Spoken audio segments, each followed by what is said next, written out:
এই পৃথিবীর 5টি চরম সত্য। নাম্বার 1, মা বাবার মতো কেউ ভালোবাসে না। 2, গরিবের কোনো বন্ধু হয় না। 3, সম্মান তারাই পায় যাদের টাকা আছে। 4, মানুষ সুন্দর মন দেখে নয়, সুন্দর রূপ দেখে ভালোবাসে। আর 5, আপনজনগুলোর থেকে পৃথিবীতে বড় শত্রু আর কেউ হয় না। জীবনে এই 3টি কথা সব সময় মনে রেখো। 1, যে তোমাকে সাহায্য করে তাকে কখনো ভুলে যেও না। 2, যে তোমাকে ভালোবাসে তাকে কখনো ঘৃণা করো না। 3, যে তোমাকে বিশ্বাস করে তাকে কখনো ঠকিও না। জীবনে এই 5টি জিনিস খুঁজে পাওয়া খুবই কঠিন। 1, নিজের মনের মতো মানুষ। 2, নিষ্পাপ একটা মন। 3, কষ্টের ভাগিদার। 4, নিঃস্বার্থ ভালোবাসা। আর 5, বিশ্বাসী বন্ধু। সম্মান এই জিনিসটা অনেকটা ওই নিউটনের 3য় গতিসূত্রের ন্যায়। কাউকে দিলে অবশ্যই ফিরে পাবে। বেশি চালাক মানুষদের সমস্যা একটাই, তারা সব বোঝে, কিন্তু তুমি যে তার চালাকি বোঝো সেটা সে বোঝে না। সুখে থাকার মাত্র 2টি পদ্ধতি। 1, পরিস্থিতিকে বদলে দাও। 2, পরিস্থিতিকে বুঝে নিজেকে বদলে নাও। কিছু ভুল মানুষকে অনেক কিছু শিখিয়ে দেয়, কিছু কষ্ট মানুষকে পাথর করে দেয়, কিছু অভিমান মানুষকে অপর করে দেয়, আর কিছু বাস্তবতা মানুষকে অনেক বদলে দেয়। মনে রেখো, নিজের জন্য একটু স্বার্থপর হওয়া ভালো, কারণ নিজের ভালো অন্য কেউ নয়, নিজেকেই বুঝতে হবে। হে মানুষ, জীবনে বড় হও কিন্তু কাউকে ছোট করে নয়। জীবনে হাসো কিন্তু কাউকে কাঁদিয়ে নয়। জীবনে জয়ী হও কিন্তু কাউকে ঠকিয়ে নয়। জীবনে সুখী হও কিন্তু কাউকে কষ্ট দিয়ে নয়। আসলে বইয়ের পাতা মানুষকে যা শিক্ষা দেয়, জীবনের পাতা তার চেয়ে অনেক বেশি কিছু শিখিয়ে দেয়। কারোর উপর রাগ করে থাকাটা মানে নিজে বিষ খেয়ে অন্যের মরার আশা করে থাকা, অন্যের মৃত্যুর আশা করে থাকা। হ্যাঁ, ক্ষতিটা তোমারই হবে।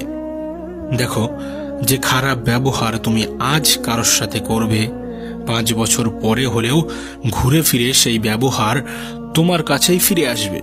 তাই সতর্ক হও, নিজেকে সংশোধন করো, নিজেকে বদলে ফেলো। মনে রেখো, শুধুমাত্র সুখে থাকাটাই নিজের জীবনের চরম সার্থকতা নয়, কাউকে সুখে রাখতে পারাটাই আসল জীবনের চরম সার্থকতা। দেখবে, মানুষ অন্যের দোষ দেখলে বিচারপতি হয়ে যায়, আর নিজের দোষ ঢাকার জন্য উকিল হয়ে যায়। স্বার্থের এই পৃথিবীতে ভালো খারাপ বলে কিছু হয় না। তুমি যার মন রাখতে পারবে তার কাছে তুমি ভালো, আর যার মন রাখতে পারবে না তার কাছে তুমি খারাপ। এটাই বাস্তবতা। কারণ নোংরা ভাষার উপরে তুমি যদি নোংরা কথা বলো, কৃতিত্ব কিন্তু তারই, যে তোমার মতো শিক্ষিত মানুষকেও তার স্তরে নামিয়ে আনতে পেরেছে।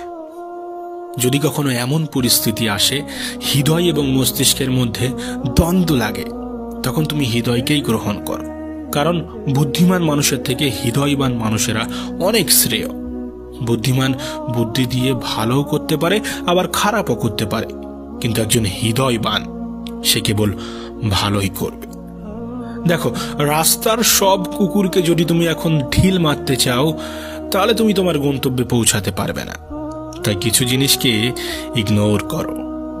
হয়তোবা এটা বয়সের দোষ, কিন্তু মনে রেখো, মেয়েদের পিছনে ছুটে ভালোবাসা ভিক্ষা চাওয়ার জন্য তোমার বাবা মা কিন্তু তোমাকে জন্ম দেয়নি। কর্মের পিছনে ছোট, কর্ম ভালো হলেই মেয়ের বাবা মা তোমার পিছনে ছুটতে থাকবে। শুনতে খারাপ লাগলেও এটাই বাস্তব, এটাই সত্য।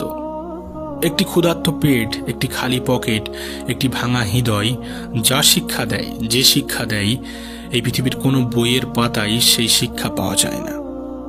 এই পৃথিবীর সব থেকে নিরাপদ স্থান কোনটা জানো? হ্যাঁ, মায়ের কোল। আজকের দিনে ভদ্রতার কোনো মূল্য নেই, কারণ এই ভদ্রতাকে সবাই দুর্বলতা ভাবে। যুগটা এমন হয়ে গিয়েছে, আজকের দিনে মানুষ সত্যবাদীকে বলে বোকা, আর মিথ্যাবাদীকে বলে বুদ্ধিমান। আমাদের জীবনে পুরনো বন্ধুগুলো সোনা, হয়তোবা নতুন বন্ধুগুলো হিরে। তাই বলে নতুন বন্ধু পেয়ে পুরনো বন্ধুকে ভুলে যাওয়া উচিত নয়। মনে রেখো, সোনা দিয়েই কিন্তু আংটিতে হিরে ধরে রাখতে হয়। ছোটবেলায় আমরা পেন্সিল ব্যবহার করতাম, আর আজকের দিনে কলম ব্যবহার করি। তার কারণ হয়তোবা ওই ছোটবেলার ভুলগুলো সংশোধনযোগ্য ছিল, কিন্তু বড়বেলার ভুলগুলো হয়তোবা সংশোধনযোগ্য নয়। একটা লাইন আমাকে প্রচুর মোটিভেট করে। বাঘ সামনে লাফানোর জন্য এক পা পিছিয়ে যায়, ঠিক তেমনি জীবন যখন তোমাকে পিছনে ঠেলে দেবে তখন ভেঙে পড়ো না।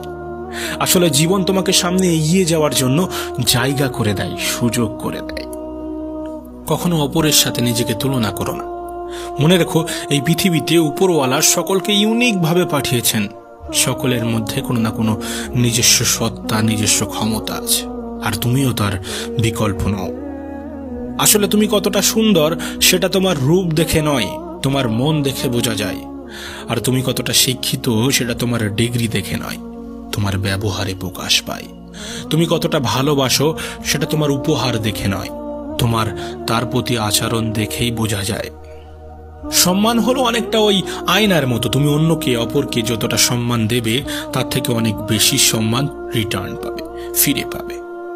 দিনের চলার পথে, সারাদিন চলার পথে যদি তুমি কোনো বাধার সম্মুখীন না হও, তাহলে ভেবে নিও তুমি ভুল পথে হাঁটছো।